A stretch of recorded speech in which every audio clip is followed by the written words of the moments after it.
আমার বাপ মায়ে পাঠাইছে ইউনিভার্সিটি টাকা পড়া করবো, তোমার বাপে ইনকাম না করতে পারে তোমার টাকা পড়া থেকে তোমার বাপ মায়েরা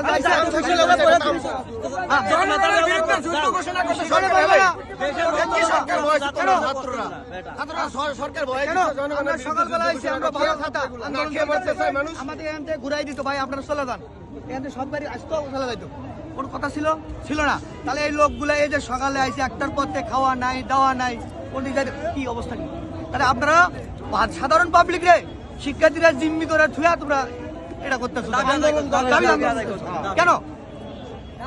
আমি আইসি ভাই, আমি আইসি অনুরোধ করে কই, আমি আইসি আমার ফেরত পাঠাই দেন, কথা তো একটাই, আর না হলে আমার জায়গা মতো আমার যাইতে দেন, যে কোনো একটা করতে হবে। কত অপশন, খাওয়া নাই দাওয়া নাই, তাহলে কি পাবলিক জিম্মি করে কি আন্দোলন?